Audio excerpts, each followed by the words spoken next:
Gloria a Jesús. Gloria a Cristo. ¿Cómo te sientes, hermano? ¿Bendecido? Amén. Gloria a Jesús. Ponte de pie, hermano. Saluda a tu hermano que está atrás, adelante de ti, a tu lado derecho, a tu lado izquierdo. Dale un abrazo, bendícelo en el nombre de Jesús.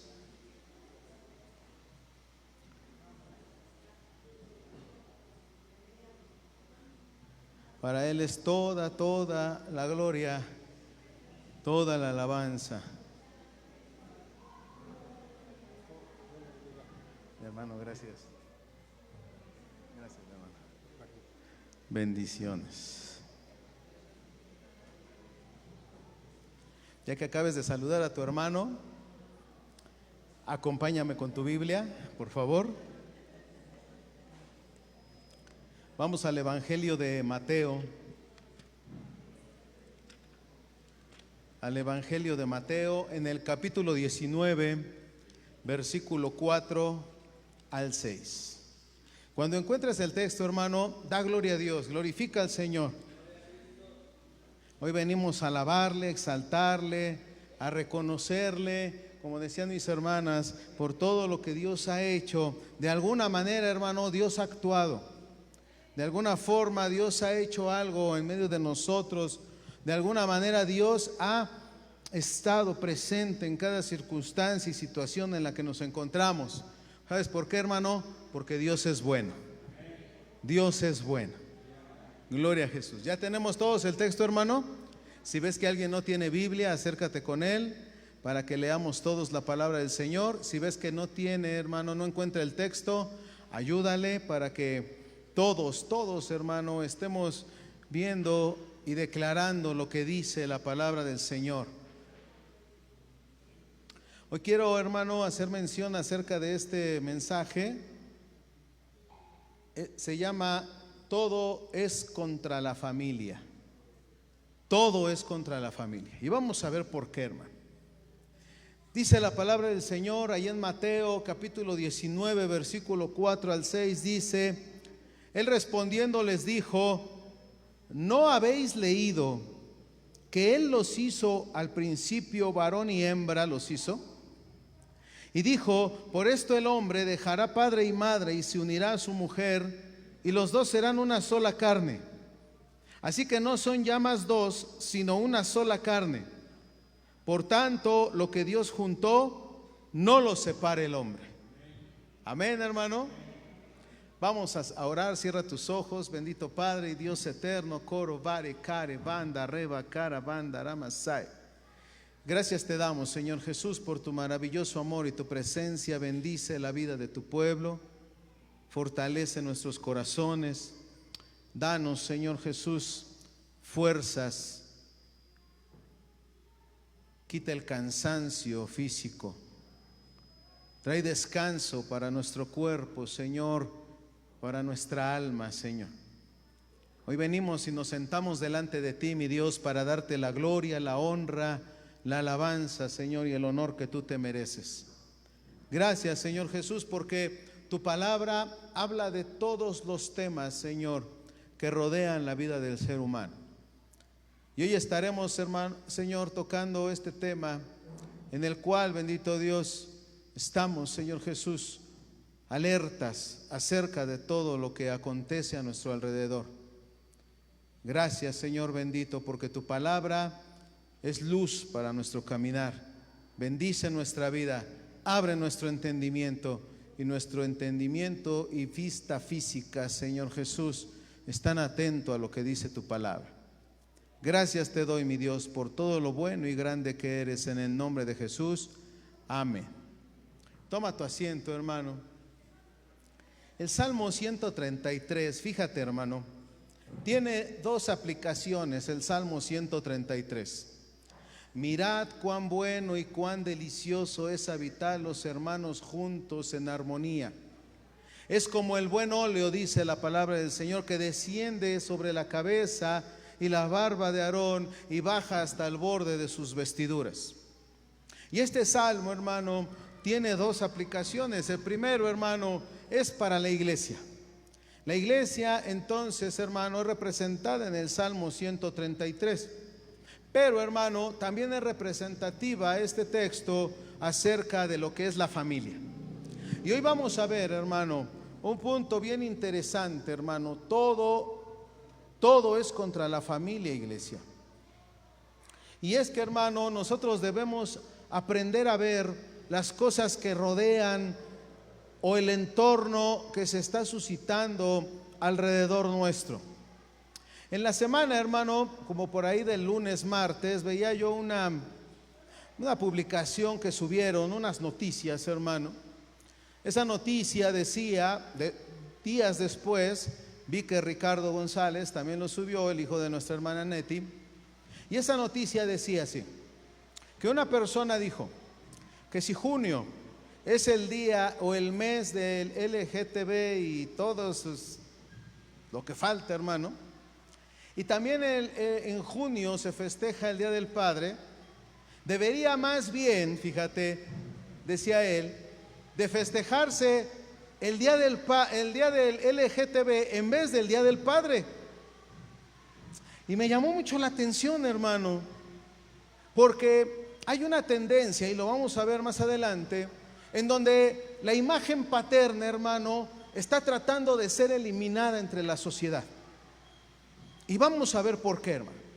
En estos tiempos de reingeniería social, hermano, donde todo está siendo redefinido, todo tiene una nueva definición, pero bajo la excusa de una supuesta libertad que cada vez es más esclavizante, como por ejemplo, un supuesto feminismo que termina perjudicando cada vez más a la mujer, de una supuesta inclusividad que cada vez más segrega a las personas, y de una nueva respuesta, hermano, o supuesta nueva propuesta de lo que es el matrimonio.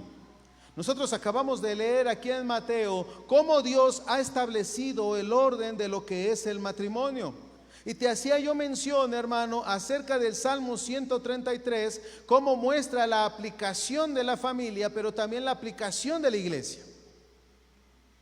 Y es que, hermano, hay una aparentemente supuesta nueva propuesta de matrimonio donde no es suficiente la fidelidad conyugal, sino que el poliamor, poli habla de muchos, poliamor busca ser el nuevo paradigma social.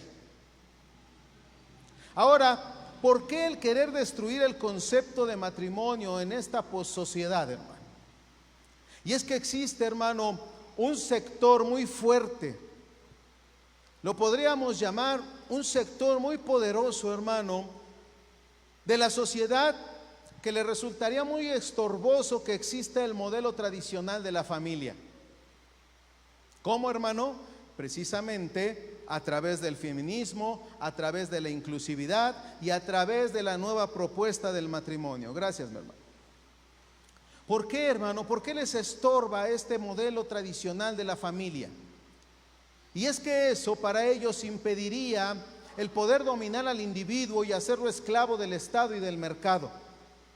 En otras palabras, hay grandes intereses económicos en juego. Y si tuvieran alguna duda al respecto, hermano, les voy a citar algunas expresiones que emitió un importante rotativo, hermano, europeo, el profesor de economía y antiguo decano de la escuela Sloan de administración del Instituto del Tecnológico de Massachusetts, hermano. Él expresó esto que te voy a decir. Las medidas sociales no las determina la economía tan solo, dice él. Hay muchas posibilidades en todo momento, pero cualesquiera que sean, tienen que ser consecuentes con las realidades económicas. Los cambios dentro del capitalismo están haciendo que la familia tradicional sea cada vez menos compatible con el mercado. En consecuencia, dice él, la familia es una institución en proceso de cambio y bajo presión. Termina él diciendo, la realidad económica ha puesto sobre el tapete preguntas básicas sobre cómo debe organizarse o reorganizarse la familia. Quiere decir, hermano, que entonces los políticos y muchas áreas, hermano, de la sociedad están tratando de encontrar el punto en el cual se deba de destruir este concepto que Dios ha establecido en su palabra, donde dice: por eso el hombre dejará a su padre, a su madre, y se unirá a su mujer, y los dos serán una sola carne. Así que no son ya más dos, sino una sola carne. Por tanto, lo que Dios juntó, no lo separe el hombre. Ese es el diseño que Dios ha establecido para la humanidad. Pero el humano, hermano, como siempre mete mano en las cosas que Dios ha creado, trata de destruirlas, de alterarlas, hermano, de viciarlas, trata de causar estragos en los diseños que Dios ha formado, hermano, para que el ser humano, dentro de su corazón, del corazón de Dios, hermano, así actúe, trabaje, camine y sea próspero en todas las áreas que Dios ha puesto delante de él. La pregunta es, hermano, ¿dónde se originó esto? ¿Quién está encargado de este plan? Mira, hermano, si nos basamos al aspecto histórico y el bioderecho, esto inicia, hermano, en las grandes conferencias internacionales de la ONU, la Organización de las Naciones Unidas, bajo el eslogan del poder global. Y hay, hermano, muchos planes que ellos tienen, y dentro de ellos está precisamente el reorganizar lo que es la familia en el contexto como Dios lo ha establecido. Si nos basamos entonces a este aspecto, hermano, y a lo que ellos han llamado el poder global, te voy a hacer mención de algunas conferencias que ellos han tenido. En 1992, hermano, hubo una conferencia en Río de Janeiro que se llamó Cumbre de la Tierra. En 1993 en Viena hubo una conferencia de los derechos humanos.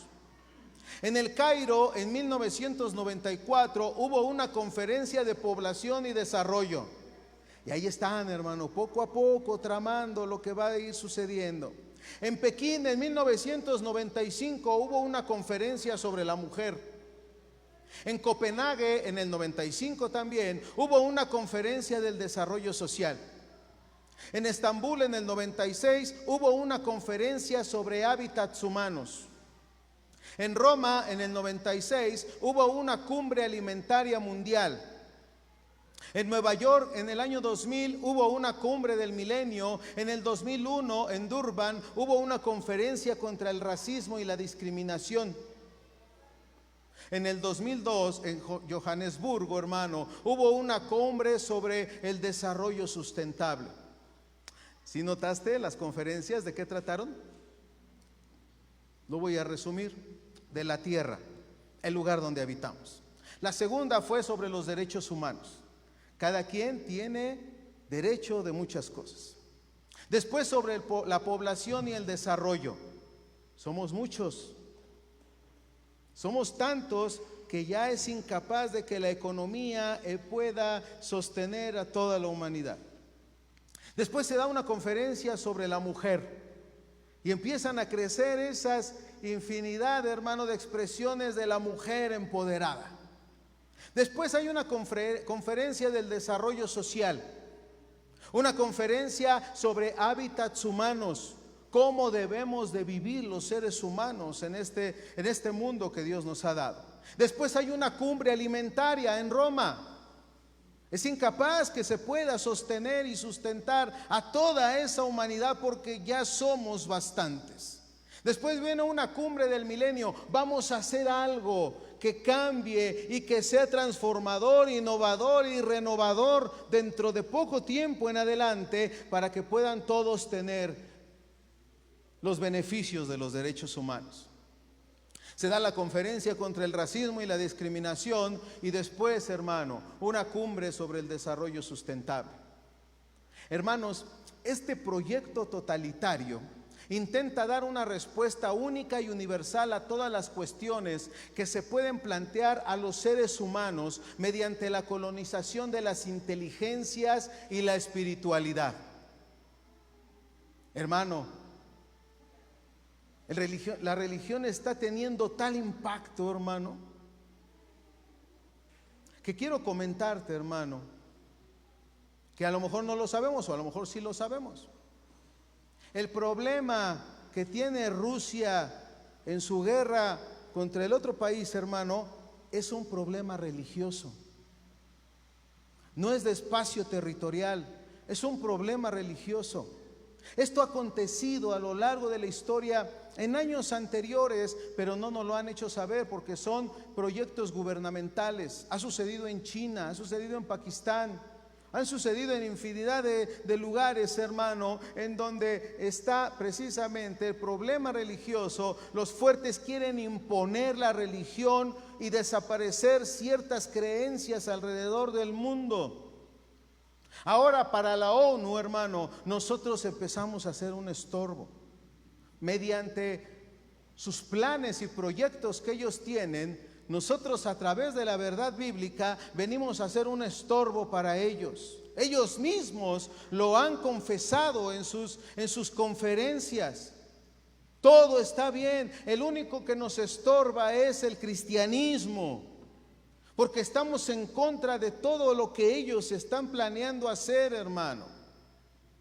Para lo cual, hermano, es necesario transformar las ideologías en un credo religioso, ya que la religión es lo que da sentido a la vida, respuesta a todas las interrogantes y la mayor felicidad, dicen ellos.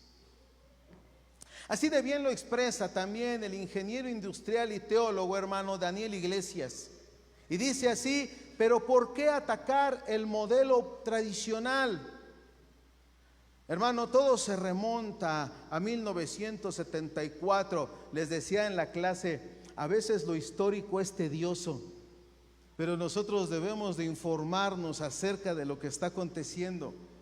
En 1974, hermano, fue la consecuencia del fracaso de la Conferencia de la Población de Bucarest, que intentó imponer al mundo el proyecto del control de natalidad en Estados Unidos.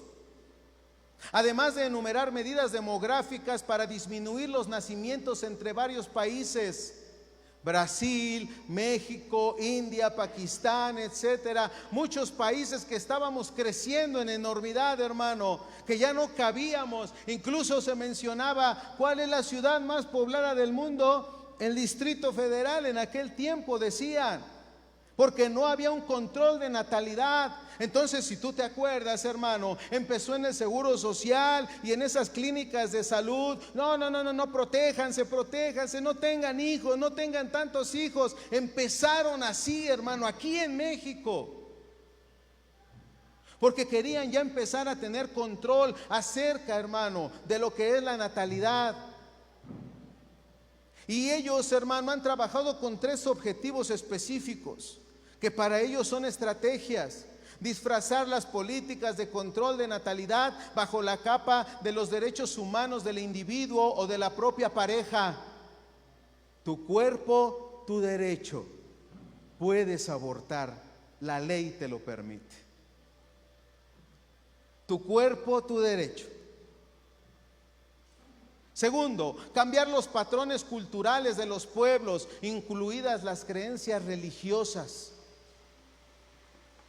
Utilizar a los políticos nativos reeducados en las universidades. ¿De qué países, hermano, de primer orden? Estados Unidos y Gran Bretaña, para que entreguen la soberanía jurídica y territorial de sus naciones. Por lo menos así lo expone, hermano, el doctor en Derecho y consultor jurídico Carlos Álvarez.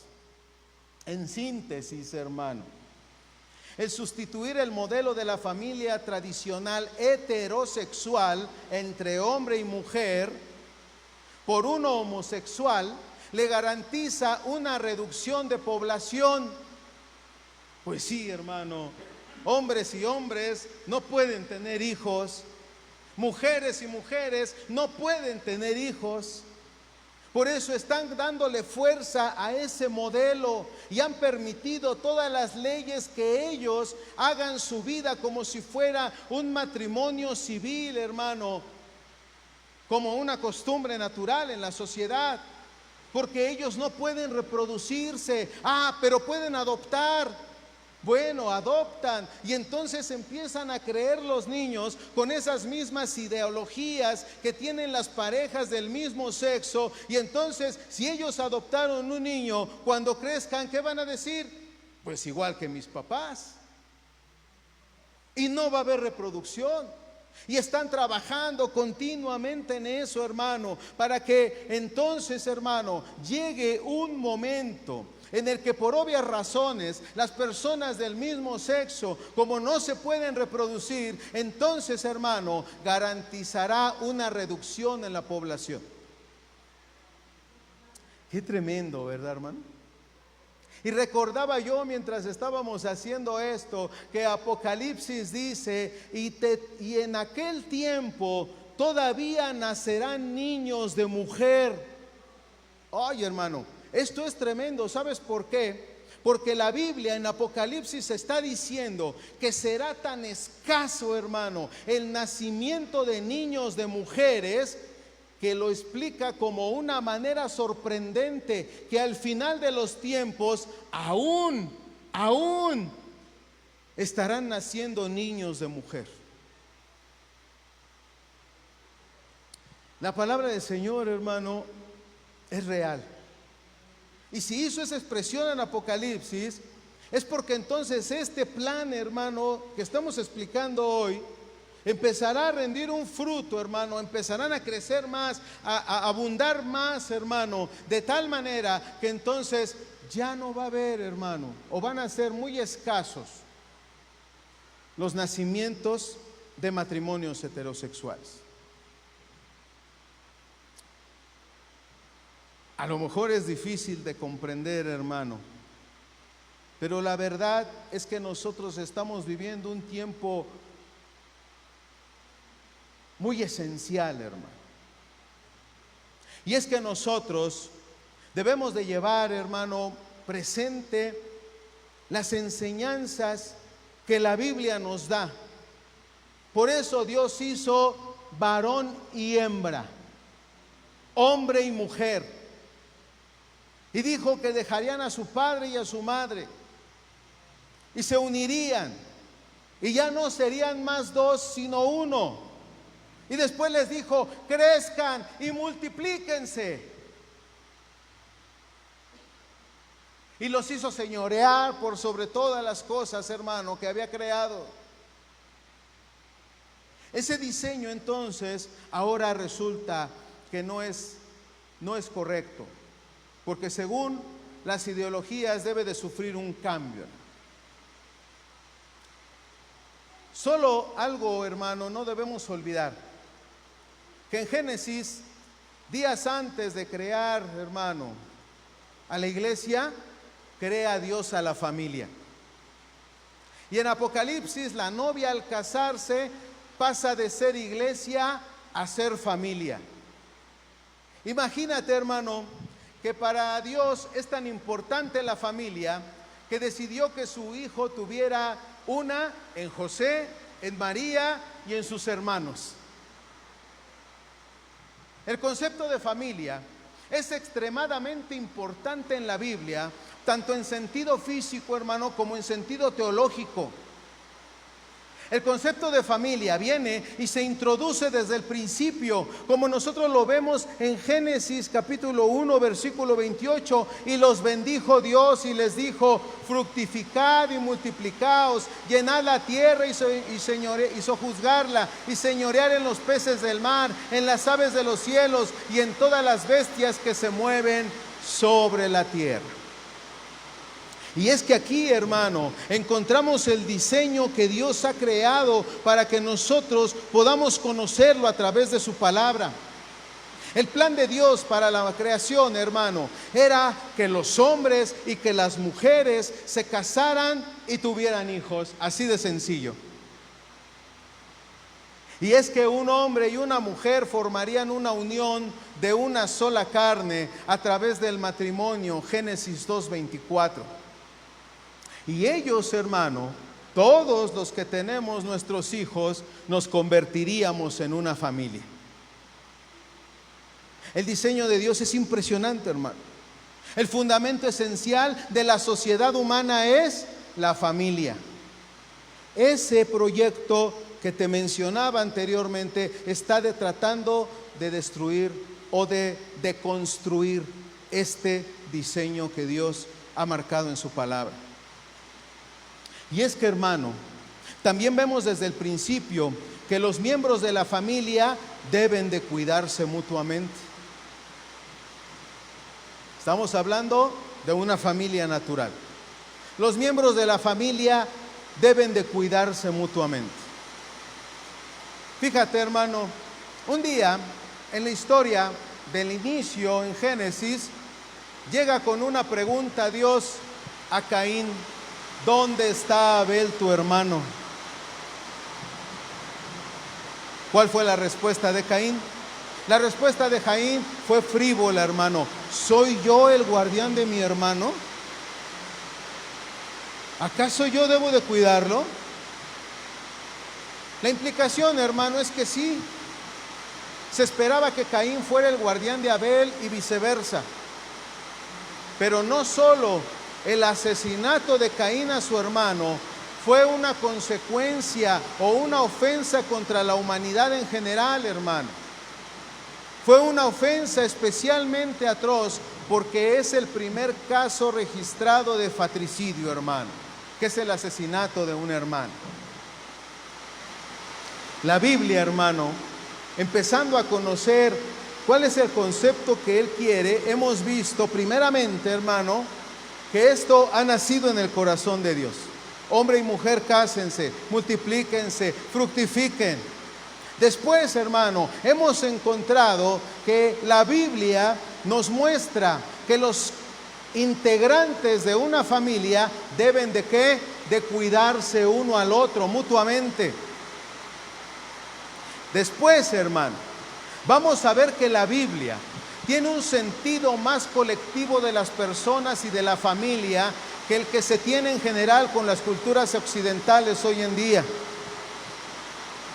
donde los ciudadanos están más individualizados que los de Medio Oriente y definitivamente, hermano, más que los pueblos del Antiguo Testamento. Y encontramos que Dios, hermano, para Él es tan importante la familia, que en Génesis 6 Él dice: estoy arrepentido de haber hecho al hombre, porque en ellos, en su corazón, solamente está continuamente el mal. Pero ¿qué crees, hermano? Dios piensa en mandar una inundación y ve a Noé. ¿Y salvó nada más a Noé? No, salvó a toda su familia. Porque en el corazón de Dios, hermano, lo importante es el desarrollo familiar. Por eso Él no pensó solamente en salvar a Noé.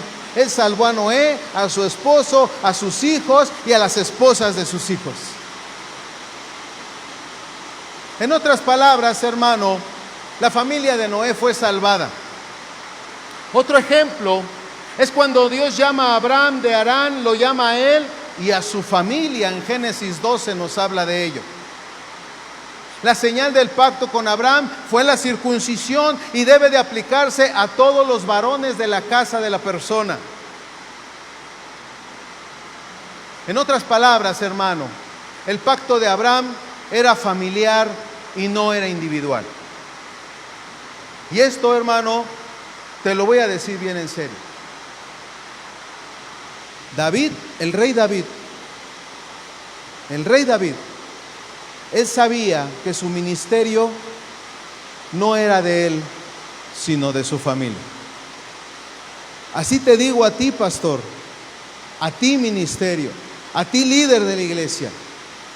Lo que Dios te ha dado no es tuyo, es un proyecto familiar que Dios ha puesto en tu vida.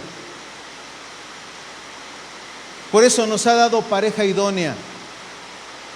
Por eso nos ha dado hijos, para que nosotros crezcamos y fructifiquemos con ellos. El ministerio no es individual. El trabajo en Dios no es individual. El trabajo en Dios es familiar, hermano.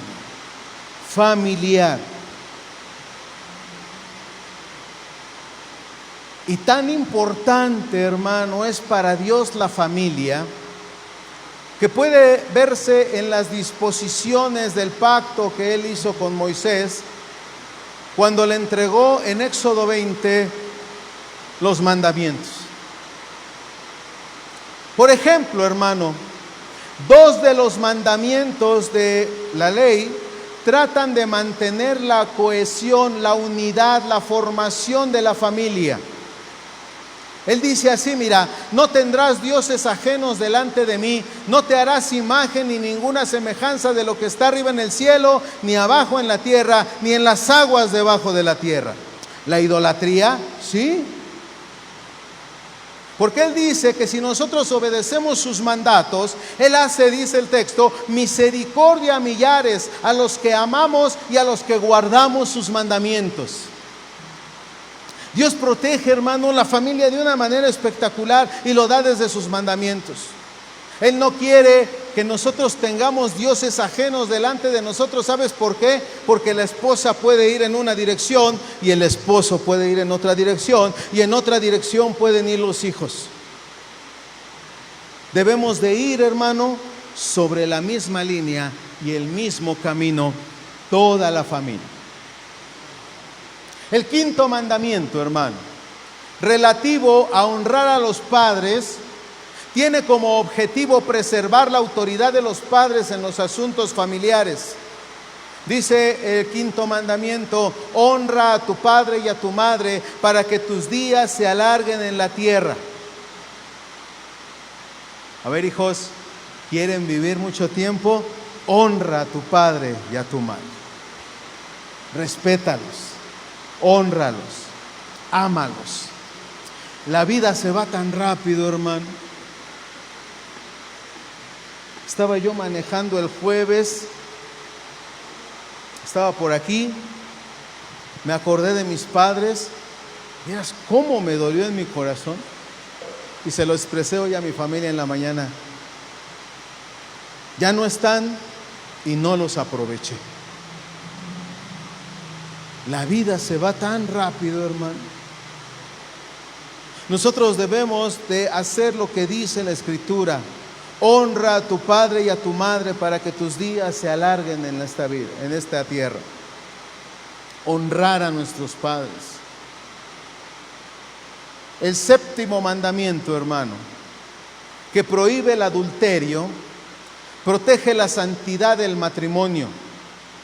No cometerás adulterio, dice la Escritura en el séptimo mandamiento. Debes de honrar y de amar a tu esposo o a tu esposa, porque lo que Dios unió no lo debe de separar el hombre, hermano. Dios protege la familia, hermano. Dios está pensando en la familia, y de estos dos mandamientos, hermano, se desprenden todas las estipulaciones de la ley que buscan proteger al matrimonio y a la familia. La salud de la familia es tan importante para Dios que fue incluida en el pacto a la nación de Israel. Pero déjame decirte, hermano, que este no es un fenómeno exclusivo del Antiguo Testamento. El Nuevo Testamento también nos habla de la protección que Dios pone hacia la familia. Jesús habla sobre la santidad del matrimonio y habla contra el divorcio frívolo ahí en Mateo capítulo 19. Después el apóstol Pablo habla de cómo deben de ser los hogares cristianos cuando da los dos mandatos. Dice en uno de ellos: hijos, obedeced a vuestros padres. Pero también dice: padres, no provoquéis a ira a vuestros hijos. Tú da, padre, y el hijo te otorgará.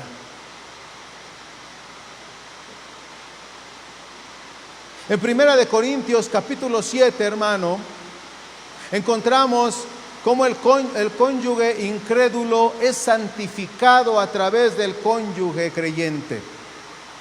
Lo que significa, entre otras cosas, que el cónyuge incrédulo está en condiciones de salvarse a través del matrimonio del cónyuge creyente.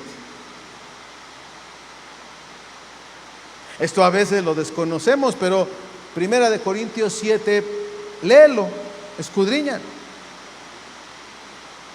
Y hemos visto, hermano, hasta ahorita, cómo Dios ha diseñado, ha cuidado, ha protegido en el Antiguo Testamento en la familia, pero también lo atrae como un cuidado que debe de existir en el Nuevo Testamento para que nosotros pongamos en práctica todo ello. Sin embargo, hermanos, centrémonos ahora en el concepto teológico de la familia. Y es que mira, hermano, durante 3 años del ministerio de Jesús, Él echó por tierra algunas nociones predominantes de lo que significaba formar una familia. Él dijo así en Mateo 12, 46 al 50. Mientras él aún hablaba, he aquí su madre y sus hermanos estaban fuera y le querían hablar. Y le dijo uno: he aquí tu madre y tus hermanos están afuera y te quieren hablar. Respondiendo él al que decía esto, le dijo: ¿quién es mi madre y quiénes son mis hermanos? Y extendiendo su mano hacia sus discípulos, dijo: he aquí mi madre y mis hermanos, porque todo el que hace la voluntad de mi Padre que está en los cielos, ese es mi hermano, es mi hermana y es mi madre. Ay, hermano, entonces esa idea que Dios planificó en Génesis 1, que en los mandamientos protege a la familia, ¿qué crees, hermano? Ahora ha venido a una evolución. Ahora Él ha querido que todos nosotros, los que hemos creído en el Señor, empecemos a vivir el modelo de familia que Él ha diseñado desde el principio. ¿Quién es mi madre y mis hermanos?, dijo el Señor Jesús. Mi madre y mis hermanos son todos los que hacen la voluntad de mi Padre que están en los cielos. Esa es mi madre, mi padre y mis hermanos. Dios ya trasladó, hermano, ese diseño de tal manera que ahora debemos aclarar algunos conceptos erróneos, hermano, acerca de lo que mencionó el texto de Mateo 12, 46 al 50. Jesús no está diciendo que la familia biológica no es importante. Pon mucho cuidado en esto, hermano, porque Dios no está diciendo que la familia biológica no es importante.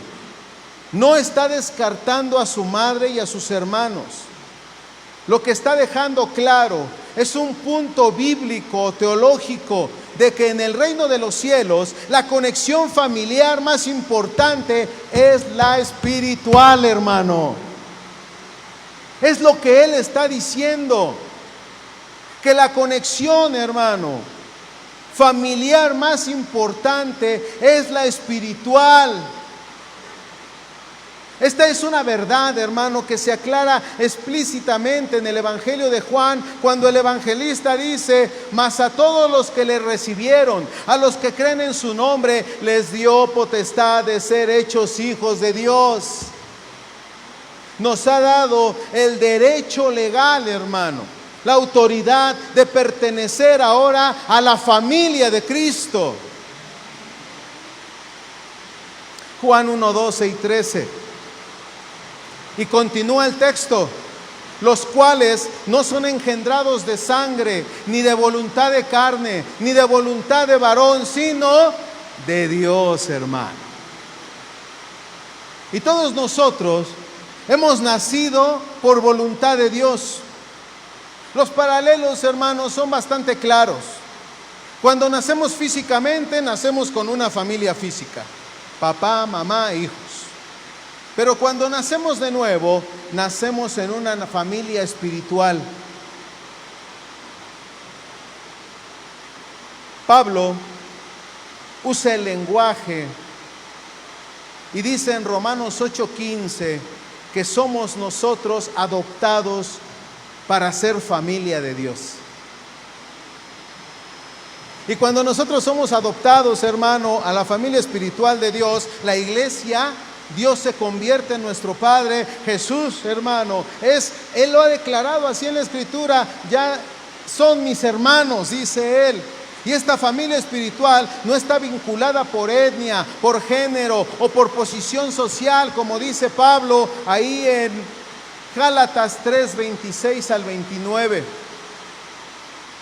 Dice así: pues todos son hijos de Dios por la fe en Jesús Cristo.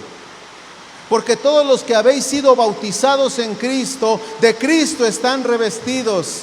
Ya no hay judío, no hay griego, no hay esclavo, no hay libre, no hay varón ni mujer, porque todos vosotros sois uno en Cristo. Y si vosotros sois de Cristo, ciertamente linaje de Abraham son y herederos según la promesa.